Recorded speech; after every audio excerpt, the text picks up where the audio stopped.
guys. We're definitely really excited to be here. A lot of the work that I do is on campus, working with students. I would say definitely you can read about my job title and what I do, but I just love connecting students where they want to go.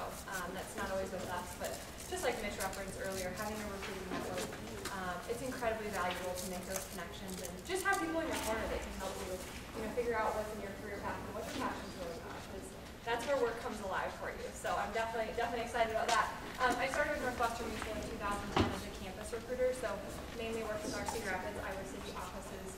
Once we built those programs, a couple years later, I took over the Director of Internship Development role. So I do work with the internship in all of our offices. We actually do have an office right here locally in Fayette, a cute little boutique-style office Sharon's done an awesome job with. So are here locally as well.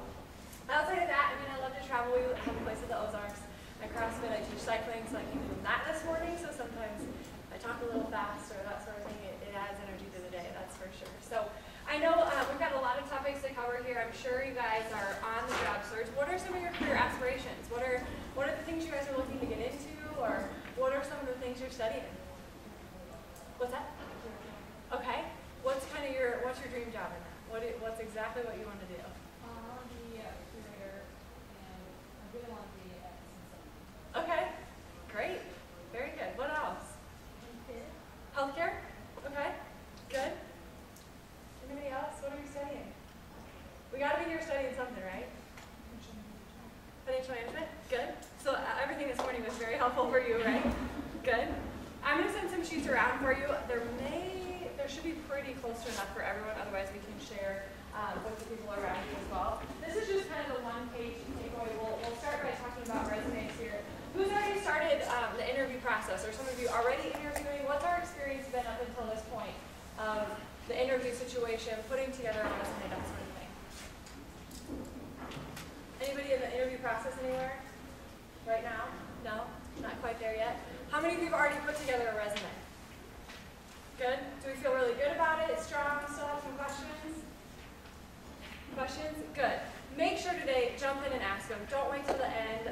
We'll cover quite a bit of information here. So we'll definitely start with, I don't know where my key is, just the resume basics. So the one sheet that I put together for you, that's most relevant to you getting out of college. So the things that it's going to incorporate in there, what to include, it has to be clean and easy to read. So I'll kind of cover a lot of specifics on just what you should look for in a one-page resume.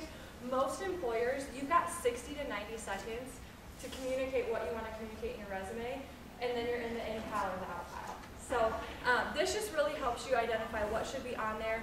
Obviously starting with information, and we'll tell you what to include, what not to include. And we'll walk through too. What I see often is the education piece is undersold. So a lot of times, you guys are in class, there's extracurriculars, you're in student organizations, and I hear, well, I don't have professional experience. And that's okay. You really need to utilize those campus positions and the things you're doing on campus and sell them like they're paid full-time positions. So you can really utilize that experience too. We'll definitely cover what not to include. And it's all in the details, but the details have to be concise. So more is not always better. So I'll just include here, obviously identification needs to be at the top, very clean and easy to read. I would always incorporate both email and phone number. Sometimes I'll come across resumes that have one or the other. I use our process as an example. Getting started, we do have them take a survey. So it's much more efficient if we can send you that survey and call you and say, we've reviewed your resume, we want you to move forward and take this survey. It's already in your inbox. So I would definitely include both of those things. With education, include everything in there. So if you've attended different universities, the time duration, and then the extracurriculars, like I said, those can be utilized as experience. So what you should be trying to convey in that resume is everything you're involved in. Because typically, when you have an employer looking at what are all the things you have experience in, there's very few jobs you're going to sit and do one task all day long. Typically, you'll be pulled from this assignment to that assignment and jump around. Hey, by the way, we're short here. Can you fill in this other role? They want to see just that well-rounded experience. You're balancing school with maybe a work study, or you're treasurer in an organization, you're getting involved, that sort of thing. So all those extracurriculars are very, very important. I would include study abroad time, and then work experience. And I get the question a lot, does it have to be relevant for the position you're applying for? Absolutely not. any work experience you have, I would include in there. Kind of my general rule of thumb with a resume is if you can stay away from the high school experience, that's best. Unless you don't have, like if you're a freshman or a sophomore and you're working on applying for some positions, that's okay. You can include that if you have to. I would just say as soon as you can move away from anything from your high school experience on your resume, is best to do that. Honors and awards. I think this is one that's undersold too. Always include the things you've accomplished on campus. Dean's list, the president's list, any of the honors that you've gotten while you're in school should absolutely be on there too. Because like I said, you have that such quick time frame to set yourself apart from every other resume in that pile. And that's where you might get that face-to-face time with them. So it might be that one indicator that you've got one extra piece in the person's resume behind you that's going to put you ahead of them. So absolutely include all of those. And 5 is actually one of my favorites, the interest column. So for us specifically, before I go out to the lobby to meet a candidate, I want to know how are we going to connect. So I think sometimes people think it's like silly or goofy to have their interests on there, but that's usually where I go first to figure out what common ground do we have just to get to know you in the first couple minutes of our conversation. So I would absolutely include a couple of things on there. You know, it might be sports or whatever it is that you're interested in that they can find common ground with. So what questions we have on just this piece, resumes that we're putting together, any clarification? I know that one page is jam-packed with info, so are there questions there? Yeah? Do we have any extras anywhere? Does anybody have an extra? I can get you one too. Oh, here's who's a piece. I was going to say, I can send this over as well. There you go. Did you get one?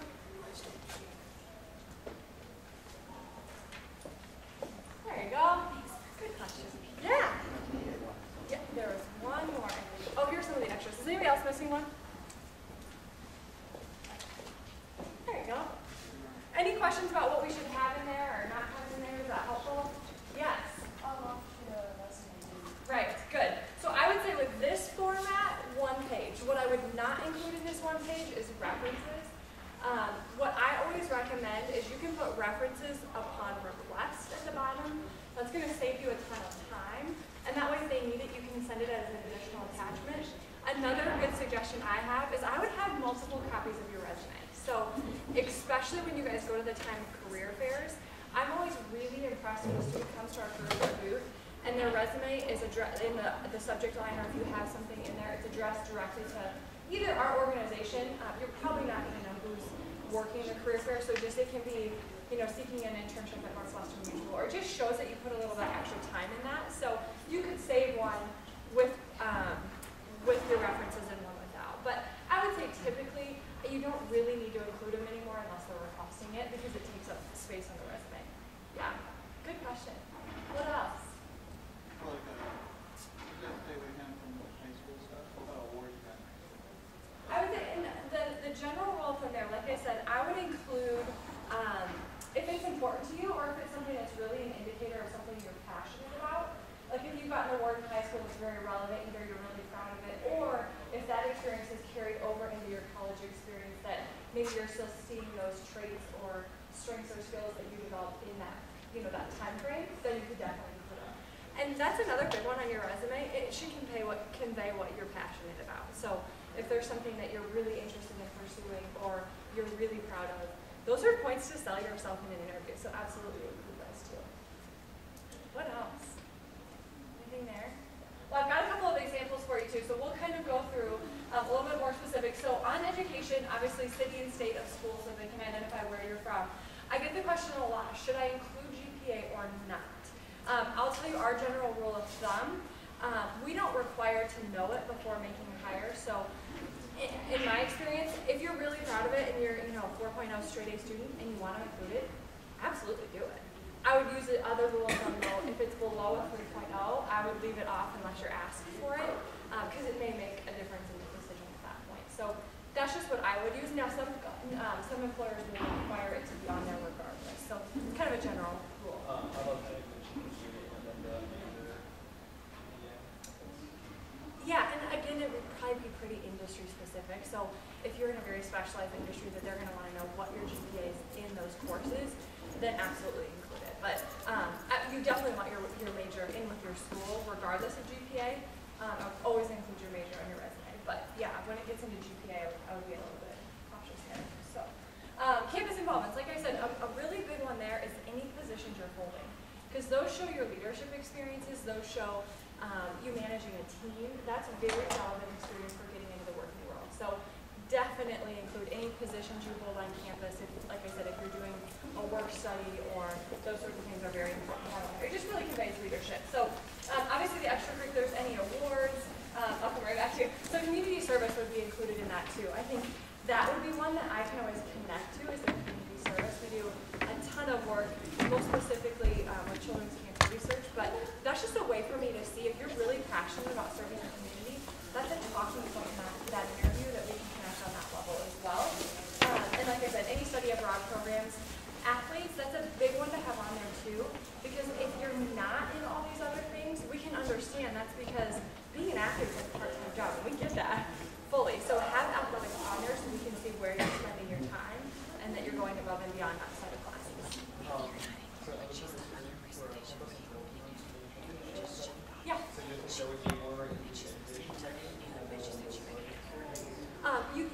You can do it in experience, definitely. I wouldn't do it like where your education is. So education section should just be the school, the major, and when you're graduating.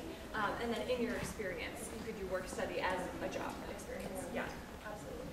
Good questions. Anything else? The biggest thing too with work experience, you want to show career progression. So if you started maybe in a cashier role at a grocery store and they promoted you to taking on an assistant manager role, or maybe you took over a department, showing that career progression. So if you've been there for 5 years, but you've spent 2 in one role and 3 in another, you want to show those tiers of progression because it just really shows that they identified your leadership qualities and that they moved you up in new positions based on the skills that you were displaying in work. So I think that's a really important piece too.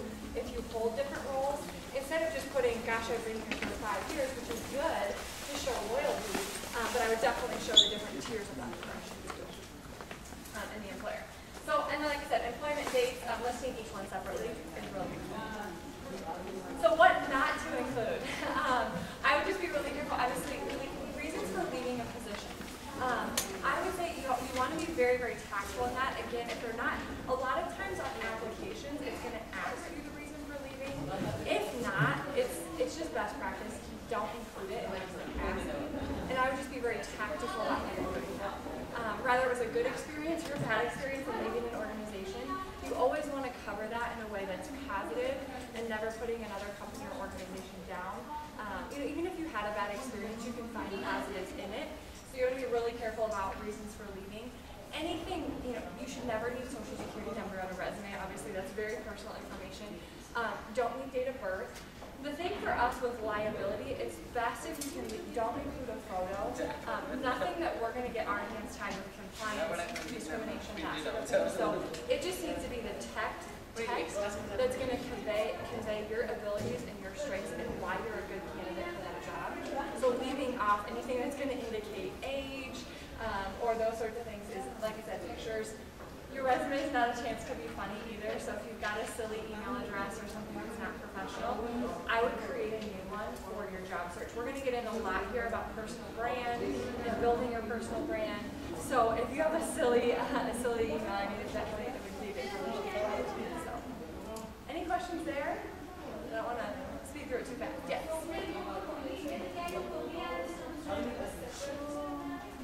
For what now?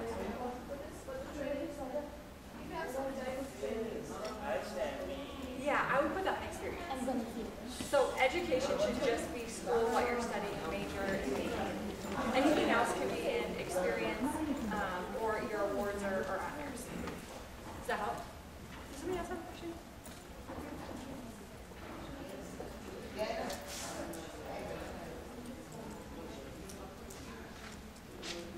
So work experience would mainly be professional. Like I said, you can utilize the headline or just experience and include campus experiences. You can also do campus involvements and work experience. So if you want to separate out what you've done on campus and what you've done in the paid position, you can do that as well. Awards and honors would be campus awards, dean's list, president's list. You won an award. That can be anything that's important to you there that that you want to tell them about, absolutely do that. Like I said, that really gives you a chance to show how you set yourself apart. Any other questions? All right. So putting it all together, if you were to look at this resume, what stands out to you? I did cut off the name, so don't judge the person on no names. Obviously, for confidentiality, I just cut it off the name section. But what did you say?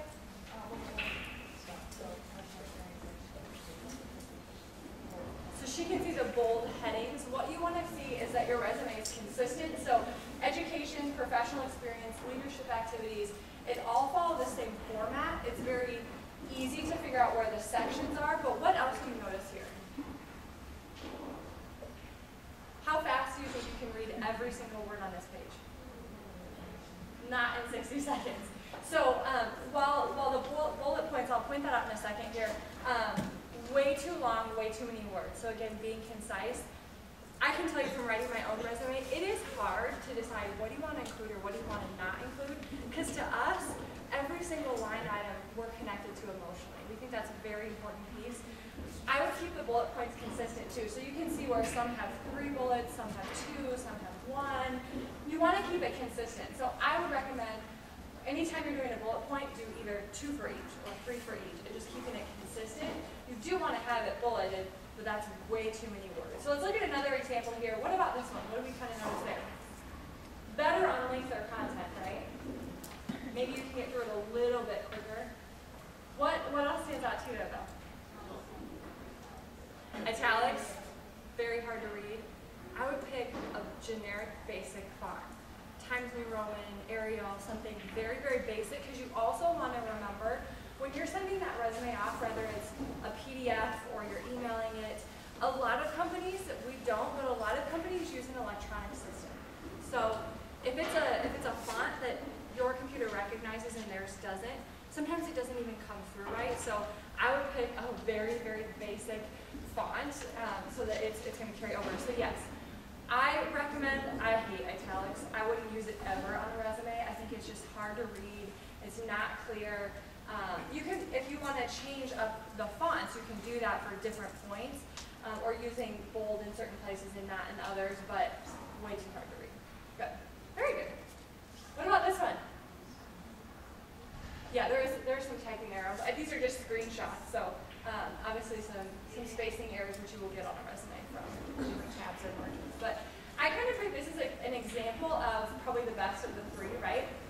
So it follows the bulleted experiences. Within that, it's usually 2 to 3 bullet points, so pretty consistent there. Again, I would remove the italics, but I do really like how they have a bold, and then you can see the different positions. So when they were at Entertainment Cruises, they started as a sales intern and moved to a group sales leader. So you can very easily follow the timeline on the right. That, I would say, is a pretty strong example with some minor tweaks, definitely. Anything else on resumes? I'm always happy to. You guys will have my information at the end of the day. If you want me to proof or review, I'm happy to do that too. All these were black and white, so how much color? I wouldn't. Yeah, I would do black and white. I'll be honest, at career fairs, if you want to use a nice paper, that's fine. The world is really moving electronically, so a lot of times, we will take paper resumes at the career fair. A lot of companies won't even do it. They might have a stand with an iPad or a laptop and they're wanting it electronically. They might have you upload it. I just wouldn't for systematic. It's just easier to read. You know it'll always come through on there and then too. Yeah, good question. Good question. Anything else? All right. So the interview process. This is a very, very important one. This is something that I'm very passionate about because I've learned a lot along the way too. If I look back, gosh, some of the first job interviews I took, now I know why they never worked out. Thank God, it was a great experience to learn that. You want to be very specific and clarifying. So submitting your resume, I always tell people that's where your personal brand starts. Yeah, come on up in the front row. Good work. That's where your personal brand starts. So you're sending that resume. I always recommend the second you're applying for jobs, your personal brand should be consistent from a 360 perspective. So that might be social media, we'll talk about here in a little bit. So it might be Facebook, LinkedIn, your voicemail, your ringback tone, all of these things you want to be thinking about while you're looking for a job. And we'll go through some specific examples. So that starts with that initial phone call. If I have 3 really brave volunteers that'll come up and bring their cell phone with them, I'll give you an example of this. If you have do you have your phone? Yeah, bring it with you. 1, 2, can we go one more? I promise we won't add anybody to your social media, just come on up. So I want to give you guys some examples. So something I want you to think about is when you're making that, you're submitting your resume, that employer's going to call you, right? Okay, so what we're going to do, I guess you don't physically need your phone, so I want you to dial your phone number. Turn the volume on here. So we're going to get an example of how important this voicemail is. And it's okay if it's silly. Don't be up here sweating. It's okay. It's a good learning moment for all of us. You'll just decline. So when it comes through, just hit.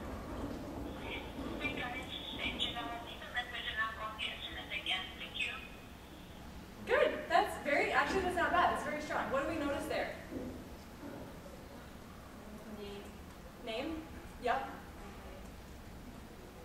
Yeah. I would say, honestly, we kind of hit a good one for our first example. So very important, if you can, that it's your voice. I know a lot of people don't set up their voicemails, or they have the automated lady, that sort of thing. When you're searching and you're on the job search, I would have that be your voice. That's kind of the first recognition of who you are. So having your voice on there, name is really, really important, and listen to the playback. Did you talk? I'm really guilty of talking fast, obviously, right? Listen back to it. Can you understand yourself? A big thing with that is if you send in your resume and an employer calls you, and it's, hey, this is 515. For confidentiality, if they don't know that's you, a lot of times they're not going to leave you a voicemail. So if you're one that's bad about, oh, unknown number, I'm not going to call back, you might miss that interview option. So that's a really important one there too. So we'll go through a couple other examples, and I'll give you guys kind of my thoughts on that too. But that was very strong. That was good. That was good. I promise I won't be recording after this either. You're safe. So just decline.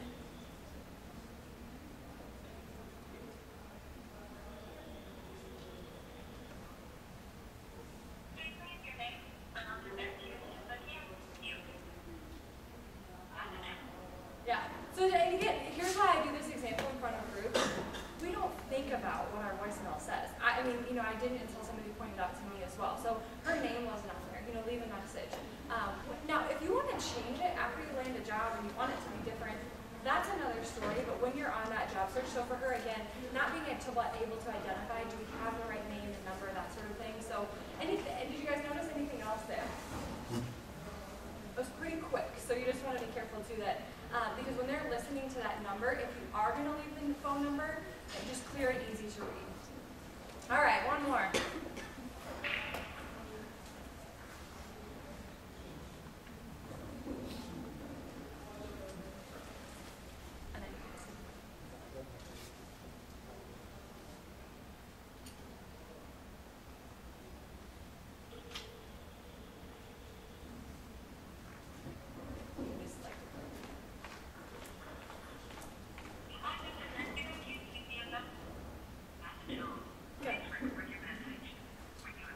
What feedback do we have about the third one? What's that? It was pretty short, so that's what I would say. So we're identifying with, we can talk really, really fast and not realize it. So in a professional voicemail, don't be afraid to repeat yourself. You have reached Jessica at, if you want to leave the phone number so they can confirm. You don't have to have the phone number.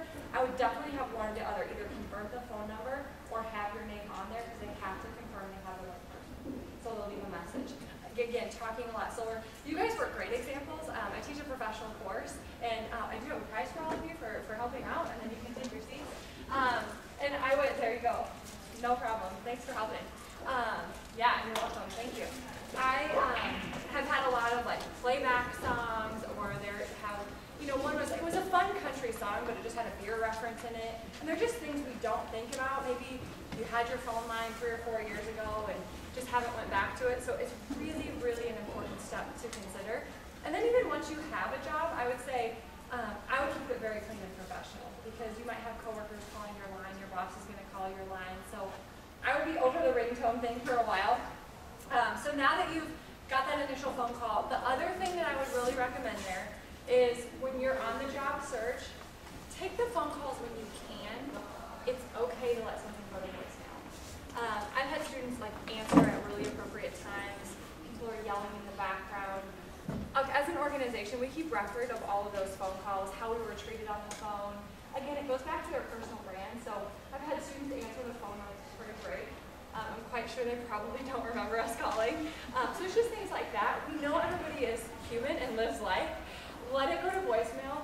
Call back at the time that you're present and prepared and ready to talk about that employment option. So that is something to consider as well. So scheduling that interview, I know it's a lot to take in over the phone, but things you can do. So what you should ask on the phone and what you shouldn't ask. Can anybody tell me something you should not ask on the phone before you interview? Did you get the job yet? Probably not because you haven't interviewed, right? That's a good one. Yeah. Salary. That's a big one. Every now and then I'll get the question, with interns, I get that there's a lot of internships that are unpaid, so they're trying to be respectful of time. I still would avoid asking on the phone if you can. I think in that first interview, it's always appropriate to ask, when can I expect to learn that piece? But I wouldn't just outright ask on the phone, what is the salary, is this paid? That sort of thing's probably not good enough for you. Yeah, did you guys have anything down here? Okay, yep. Anything else? What I would recommend is, in scheduling the initial interview, you want to know the things that are relevant to you getting to the office that day and having a successful experience. The questions, the really detailed questions you guys probably have will be answered in that time in the office. That's really what that time is for. So where is the location, which typically we'll send that in a confirmation email. What do I need to bring? What should I be prepared with? I would always bring something to write with. One of my biggest pet peeves is when I have somebody come in that has nothing to take notes on. That's a long time. And just like Matt told you guys earlier, the percentage of what you're going to remember, if you can just jot down a couple of quick notes, it shows that person you're really engaged and respectful of their time too. So I would say that's a really important one as well, is taking something to write with. Even if you submitted your resume electronically, I would always bring a couple of copies. Why I say a couple, and you want to know how many people you're interviewing with, you always want one for yourself also. We know that's a nerve-wracking time. You know, if you're not used to interviewing or that sort of thing, you kind of feel in the hot seat, right?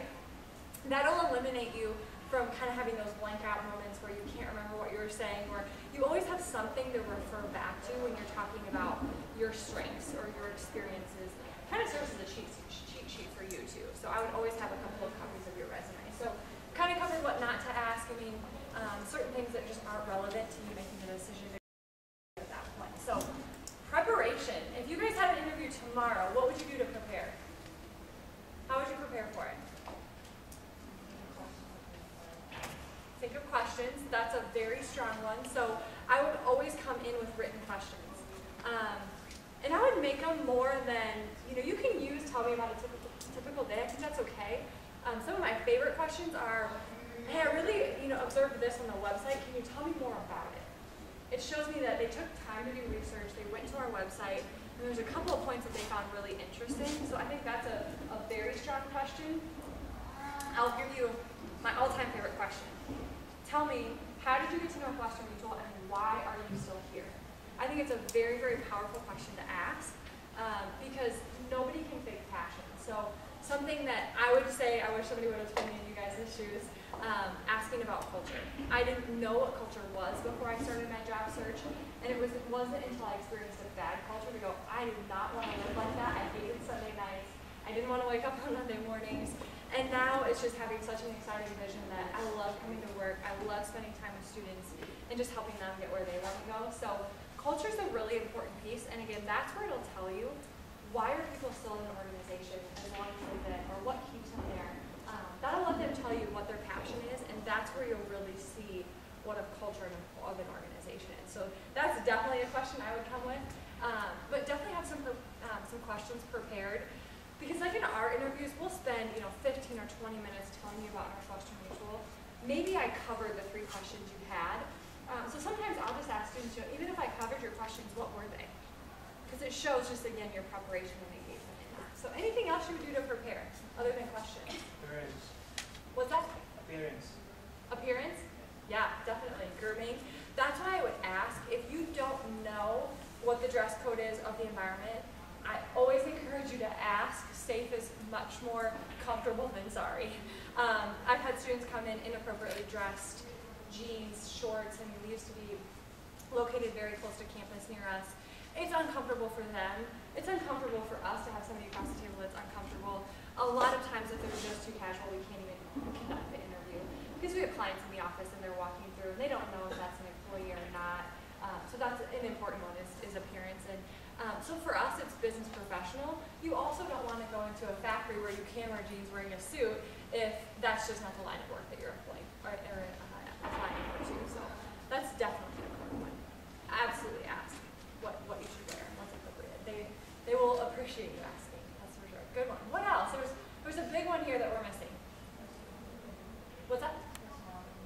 Personality or mood. That's not what I was going to say, but I really like that. We talk to our interns quite often about their most powerful decision every single day is their attitude. We can choose how we respond to things. That's great though. Formalities. What's that? Thinking of formalities. Of what? Formalities. Okay. Yeah.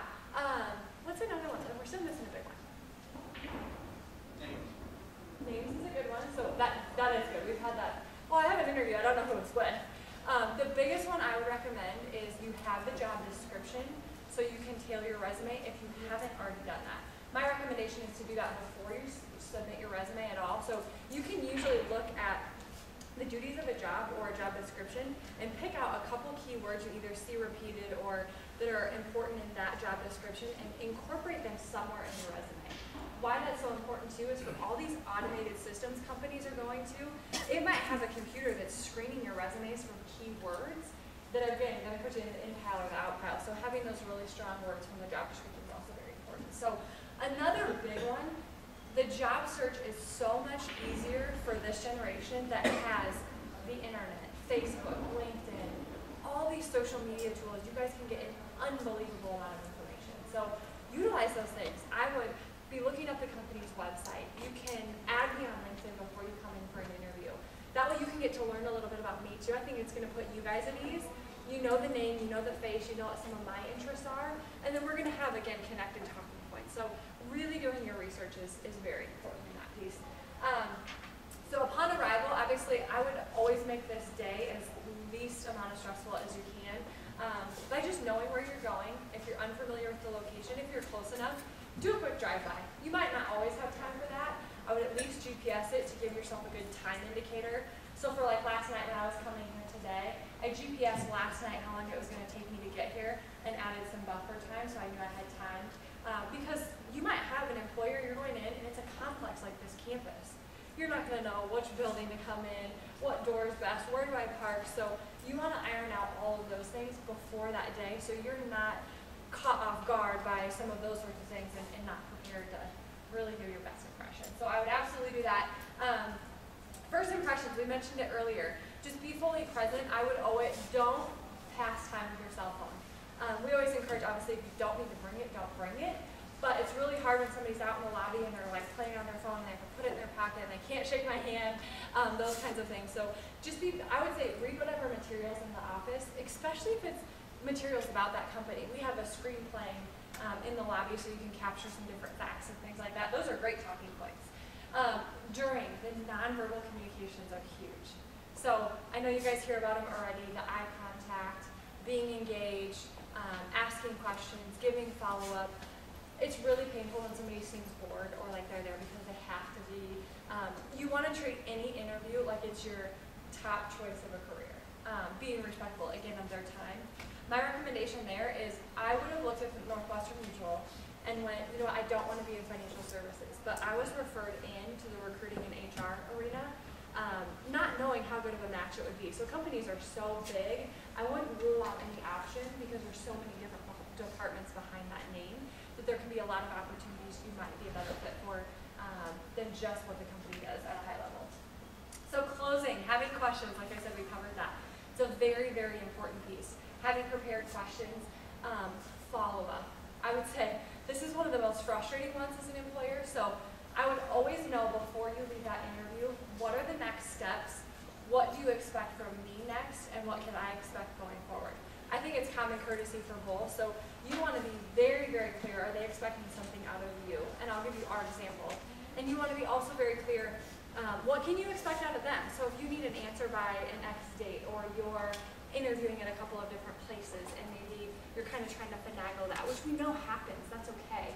Being very clear and honest. I appreciate when students say, you know, I'm looking into these couple other things, here's my timeline, and it's just very transparent then at that point. But also follow up. So for us, we have a 3-step selection process. So at the end of their initial interview, we're giving them a couple of to-dos after that, or action items that they're following up with us, and it's strategically placed that way that if they're not executing on that follow-up, it immediately eliminates them.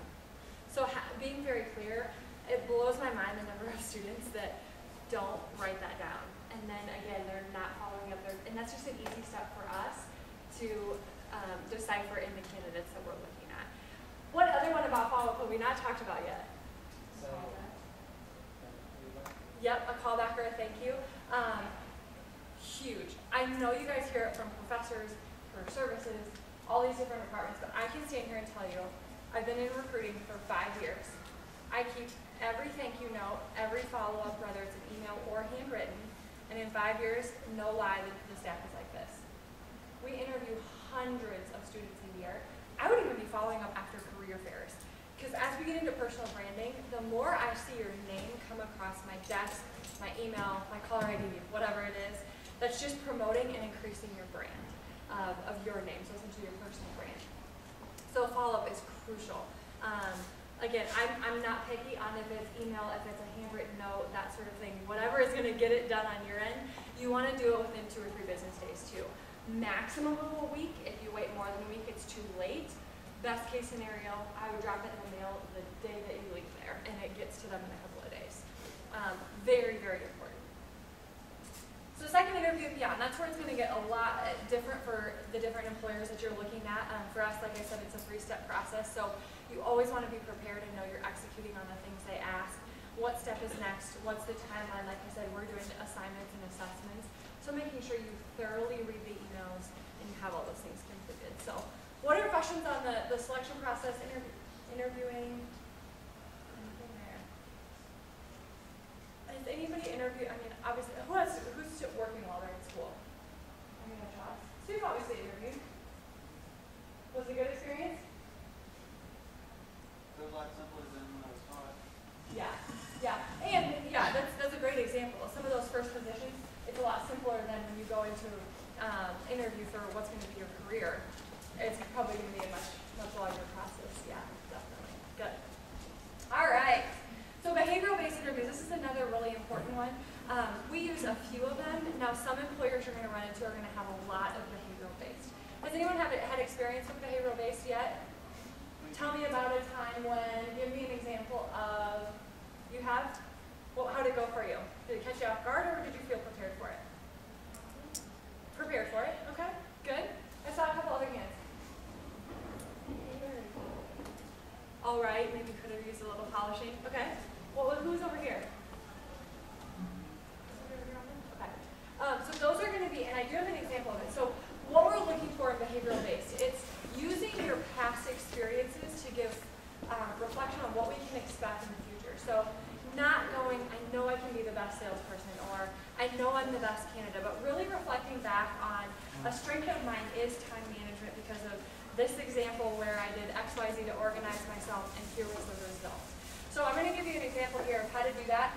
Again, some of the things employers are looking for, very specific examples of your job performance. And I will tell you as a general rule of thumb, the more questions an employer is asking, you haven't answered the question yet. We call those probing questions. So just being very clear that you've answered their questions and defining fact versus fiction. So we want to know its reflection of what you've done in the past. And also how you act under pressure. You know, obviously we know a behavioral-based question. You're not going to know what questions are going to be coming. So I'll kind of give you my, what I call the mental file cabinet of answers. I would have 3 to 5 examples of tell me about a time when, or give me an example of questions that you've just got in that mental file cabinet that you can just pull out as you're interviewing. So we'll talk about that here a little bit too. So this is the model I would use. So anytime you get behavioral-based questions, just remember PAR, it's problem, action, results. I do know of organizations that are going to phrase for you, here's my question, and this is exactly how I want it answered. I want you to tell me this, and then that, and then the result. And what they're looking for is your listening skills there. So they're looking to see, did you take in what I told you, and are you answering it the way that I want you to? And that, again, can be as simple in the out pile as if you're not rephrasing that the way they've asked. Now, I will tell you, in our line of work, it's a lot more individualized in working with clients. So we're not looking for a specific answer, but the key piece in this is the last piece, the results piece. So yes, we want to see what the problem was, or that can be any situation, challenge. It doesn't have to be a negative problem. But the action that you took, so how did you overcome that? The biggest one is really sell the results hard. Either this is what I learned, I grew my team, I increased sales, you know, maybe it was, again, a student position that you had where you're starting a student organization and you had a disagreement in leadership and this is what you implemented and now it's the largest student organization on campus. That's just an example. So really internalizing that, and I'm happy to send you guys any of this information too. So again, practice those. I know a lot of employers will spend time with you. You usually have access to mock interviews, anything that can iron out those hiccups before you get in that real world situation. Again, reading the job description, because you can typically tailor those mental file cabinet answers, or what you kind of call your scripted answers. You can tailor them to that company or organization based on the skill set they're looking for. Which takes me to the last point of knowing your skill set is so important. I can almost guarantee you any interview will have some sort of questions around your strengths, your skill set, what do you do really well. I call them legacy words. You want to have, again, those 3 to 5, these are my top qualities. So that you're just prepared for that and you don't blank on it. It's really hard for me when I ask a student a question, tell me about your strengths, and they have to think about it. And that just shows a confidence level. So we need them to be confident in what those are. So I would encourage that. Questions there? Yeah? Along with the strength question, there's yeah. So, and a lot of people, like, let's say, turn around. Yep. In their strengths. Yes. What is your opinion on that? So his question is about weaknesses. How do you answer that question? In our organization, we spend a lot of times on the strengths, and especially in a team. So if I'm strong in something, somebody else isn't, you're going to perform at a higher level if you're operating within your strengths. So we spend less time correcting your weaknesses, but it's always good to know about them. So I'll tell you mine. I think it can be spin a couple of ways. I'm probably detailed to the point of a fault. I want things to be a certain way. I can't let up until they're that way. And sometimes we just have to learn what our boundaries are in that. So I think sometimes you can either spin a positive. Again, anytime they're asking for a weakness, they want to know your action plan to combat that or overcome it. So if you are asked to share a weakness, I would just always include, here's how I work on that. I've identified and I know it. And this is what I do to make sure I'm managing that. Great question, though. Great question. So career search. This is where networking is so important. So where do you find out about jobs? You can see all the statistics. Career fairs, recruiters, that sort of thing. Look through this list. It's very quick to identify. It's who you know. I rarely do a job posting. We do them at Career Services. That's the one key avenue that we do use. We don't post in the local newspaper. We don't really use social media. We do largely group networking because we're working so much with the public and with people. We have to know that people are well connected and they're well received by people. So it's not to say that you can't. I was actually flipping through the newspaper the other day, reading some of the job descriptions, and it's crazy to be in recruiting and think, I almost forget about this. Because we really don't utilize the printed paper or that sort of thing. So company sites are a big one. Internet sites, we use them some. I think they're a little bit harder. So I would be more apply on the websites or going to the career fair. That's a huge one.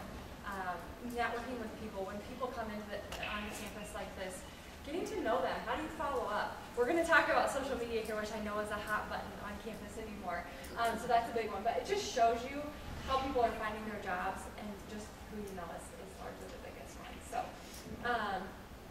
who has questions about social media? How should I use it? What are employers looking at? We want to know that, right?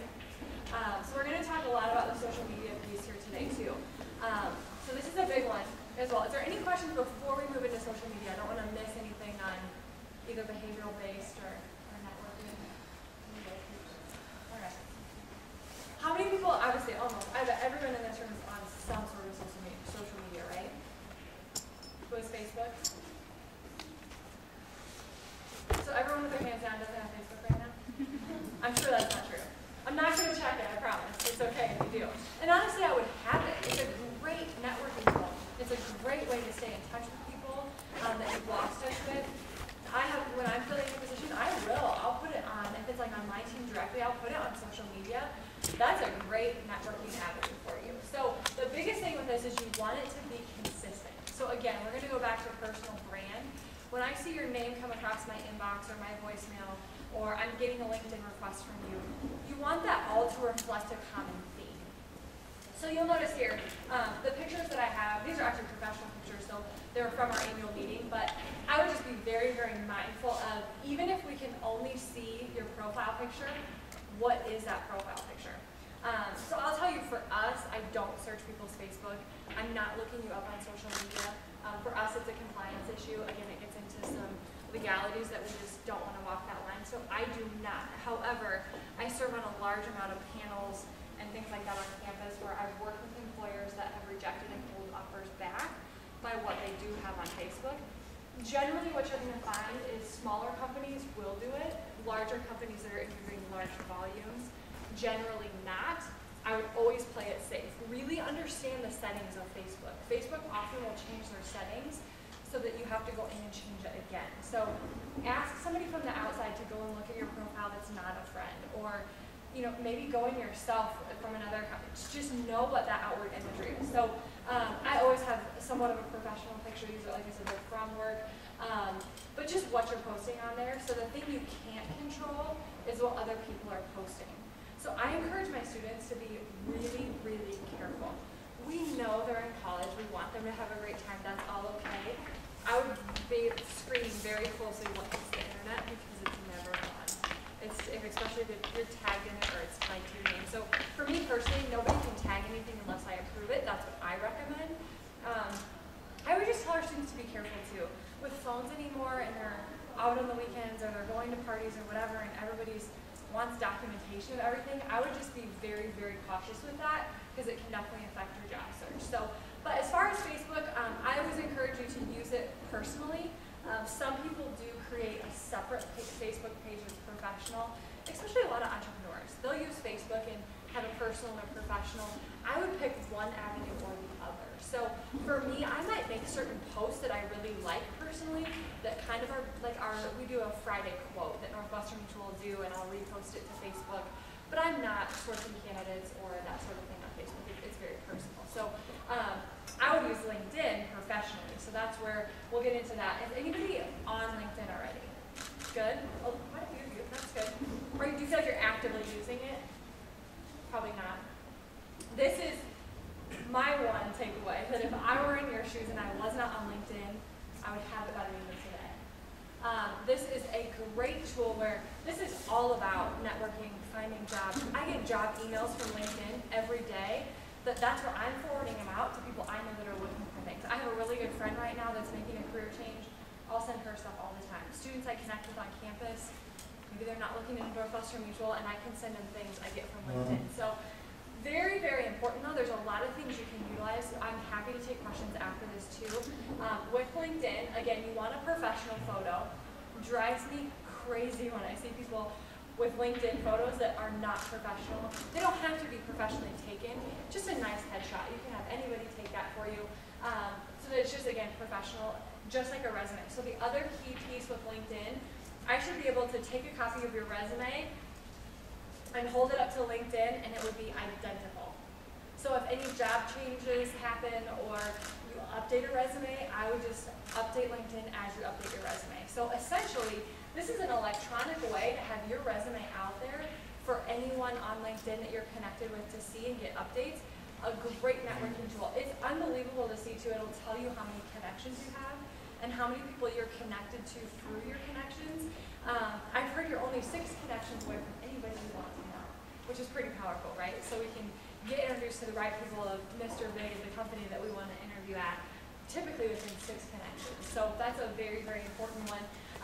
Updating the description. So having some sort of description. I know it takes time when you initially set up your LinkedIn.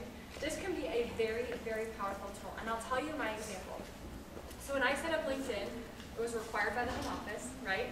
So I had to do it. That's one thing. Just like today, it's awesome to see you guys sitting in this room today, thinking about where you're going after college. I really, really commend you guys for that. So I set up LinkedIn because I had to. I threw the quick compliance-approved description on there and really didn't think about it for about a year. I updated my LinkedIn 6 months ago with a personalized description that was not, I had to approve it, but it had my own personality weaved through there. I put a video of one of our interns that was the top intern in the country. I really talked about my passions, and I had my individual career accomplishments towards the end. It has blown up since then. I've had other employers reach out. I've had competitors reach out, tell me what you're doing. When it's personalized, I can tell you it is so much more powerful from my own experience. So I was like, why didn't I do this day one? I should have had all these things on there the very first day. So that's a really important one. The other thing I'll tell you about LinkedIn, you do have to know somebody to add them. So it either asks for how you're connected to them. Sometimes you have to verify an email, different things like that. What I would really recommend though is go to the person's page and there's a connect button. Like I said, I'm happy to spend some more time with you guys offline about this. When you're connecting with somebody, I really encourage you to go to their page and hit connect. Because if it gives you that page where it's like, here's all the people you might know, you can just hit connect and it's not a personal message and it's just going to send the generic, I want to connect with you on LinkedIn message. So I always encourage, click on their name or photo and get to their page and connect, because it gives you the window you can send them a personalized message. And you always, always, always want to do that. So if I were in you guys' shoes and you wanted to connect with me after today on LinkedIn, I would click on the connect button and put some line about, thanks so much for coming to campus. This is what I thought was a really great takeaway. I really found value in this. Again, just showing you were engaged, you were listening. What message did you really connect to? Something to make it personalized. I would delete the whole generic add me to your LinkedIn line on there. I wouldn't use that at all because every other connection ad we're getting of the request has that generic line. So I would definitely personalize it. And then you can follow companies. So I would be following the companies of the industry you're interested in, connecting with all the people that you know personally. So that's, again, going back to your network. That's how you'll find future jobs. So I connect with everyone that I know personally. Now, I will tell you, I'm a little bit specific who I'll connect with within our organization. It's not the point of LinkedIn. It's not Facebook. I don't need friends. That's a professional avenue. So what are the questions on LinkedIn? I know that's kind of a lot, and it seems to be a new tool to some of you guys. Any questions there? Yeah. Yeah, I've been using LinkedIn, but I'm not on very active. And my main concern is what if someone who you don't want to see your profile, how do you know? Yeah, that's a great question. So what if you don't want people to view your LinkedIn? Definitely a great question, because I'll tell you, I get some of those too where if they're not in the corridor here, really not the point of LinkedIn, unless they're trying to recruit me, which I'm not trying to leave my job. So I'll get requests from people all over the country, and I typically decline those. What's nice about LinkedIn, though, they can't see your page until you add them. So you can just deny the request, and they won't be able to see your information. As always, that was one of the major concerns. For the reason I have not updated or personalized my LinkedIn, because I don't want someone else to peek into my things. Right. So all they can see is the name block. So they can see my name, my role, and that's where you can put what you want on there. You can put however much you want include or don't, but you have to approve them to see everything else. So I would have it on there, and you can keep it a basic profile, and then they can't see all of your experience and involvements until you approve them to be through it. But yeah, that's good. Does that help? Okay. Did you have a question? Anything else there? LinkedIn's a very powerful one. So good. Now I will tell you with Twitter, I'm a little bit older, so I'm not as familiar with Twitter. I will say I've got it, and I've started to use it to keep up with our interns a little bit more. A lot of companies are just posting different information. It's great around career fair time. You can follow companies that are going to tweet about their location or when they're on campus, things like that. That's going to be more your personal decision. I will tell you from a professional standpoint, we're not really using it to recruit. I always tell my interns, though, I get on there and I literally follow our interns. So they're affiliates of Northwestern Mutual. So I'm following all of them on all of their social media. Again, we get it. They make poor decisions sometimes. I've had to have them take down Facebook pictures, different things like that. So we're just trying to monitor what they're posting on social media, because again, they're tied to our name. So I would just, again, always be careful. I just was talking to one of our interns, and he's like, you know, the best thing I did on my job shirts was add my parents to all my social media, because Dad would call me and be like, you're gonna wish you wouldn't have done that, you should probably take it down. And it's just that screen of sometimes we don't think about it, and our friends think it's funny, and that sort of thing. So adding somebody to be an accountability partner on your social media, especially when you're in job search, yeah. So this is like just Yeah. Because I'm an international student and I don't know how the organizations are seeing here. Like, what if I get then because of my HR and my Facebook, should I just add it or decline it? Because like Facebook might be more personalized. That's going to be, yep, that'll be completely your decision. So you're talking about like the HR department at work. Now, if you're friends with it, like I'm friends with a lot of people I work with on Facebook outside of work, so if you're comfortable with them being on your Facebook, I don't think there's a problem with it. They're probably not going to have a hidden agenda. But I would just say if you do add them, you want to add a layer of security there just where you're very, very cautious about what goes on there. And I've told people too, you know, hey, all my friends, like I've been out with friends, and if they're doing something silly or whatever, I'm just like, hey, all my interns are on my Facebook, like don't tag me in that, I don't want anything to do with it. Or I've asked them to, like, we're playing a silly, you know, just things like that. I'm just really cautious of the message I'm sending. Because again, that's my personal brand. And Yeah. what would you do or something if I don't tag them? Is it rude? No. Especially, I would say especially if you only have a professional relationship where you're not socializing outside of work, or you don't consider yourself like really close friends outside of work, then I wouldn't. And they should be okay with that. And then maybe just wait if you become better friends with them and you want to add them. Again, too, sometimes that's easier. If you're not used to keeping your Facebook really professional, I wouldn't add them so you don't oops and somebody put something on it that you don't want. Yeah, that's good. I know it's kind of a gray area there and it's a lot to cover. So, is anybody using Twitter? How many of you use Twitter? I'm interested to hear. Just a few. Okay. Like I said, I'm newer to it, but you can search things by hashtag. I follow like some of our interns around there. Someone who was working out. This is an old post, but again, just an effective tool that you can gather information on. So, my top 5 social networking tips. So, I would absolutely have a complete LinkedIn profile. Just be really careful about your connections and your friends. You want to just a clear image of who you are that follows the message you're trying to convey.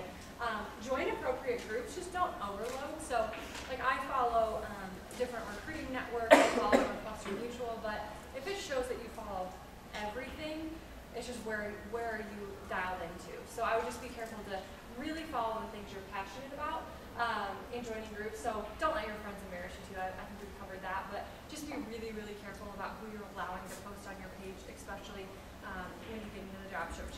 I will tell you, when I switched careers, I went back to my Facebook since the day I started it. I cleaned house. And not to say that I had anything to hide, but anything where I was like, is that who I want somebody to think I am today? And I just got rid of it because it's just not worth it. So I would make that recommendation. Just go through and clean up social media before you send your resume out there. And just use the test. Like, do I want my parents to see this? Would my grandma approve? You know, maybe not. So those are just some of the quick tips that I would encourage you to think about before you're blasting out on social media. So, and this is just something we use as a tool. So we're going to offer this to all of you. Like I said, my business cards are out there. Career Services, I mean, I know they're always in contact with you guys. They have our information. How many of you don't know what you want to do yet? Kind of attending classes, maybe not sure what the career search looks like, kind of undecided. That's the position I was in. I graduated college with a management degree and still was like, what do I do with this thing? So I really, really like the Culture Index. This is not a Northwestern Mutual specific tool. It was actually developed by a psychologist, and it captures your traits, and your hardwired strengths, so really how our mind is wired. And all those traits are developed very early on. By the time you're 10 years old, why we look at it in the job setting, it's hard to change those traits, and it's really hard to train you something that's not in your natural skill set. So what this tool does is allows us to see, are you really, really going to enjoy this position, or are you going to hate it? And if it's something that's not for you, we can help push you in, you know, maybe you should look at this, or that might be a better fit for you. So it's just really an indicator, and I'm happy to share that tool with you guys if you're interested in taking it. So I think that's a good way to kind of know what are the areas I'm not thinking about yet, or, you know, what are my strong suits or my strengths if you're not as comfortable with those too. I thought I had a contact page for you there, but I don't. Like I said, I have business cards out there too. So I know that's a lot in a short amount of time. So what are some questions further that you have that I can answer on any of that. Kind of got them answered throughout the way. Well, I will say, again, kudos to you guys for coming to things like this. I would have taken advantage of these sorts of things if I would have had them when I was in school. So I just commend you guys for taking the time. I know probably some of you professors made you be here today, right? But just these little tips and tools, things that you can do to push yourself ahead. I would give a big thanks to Hope and Annie for putting this together for you.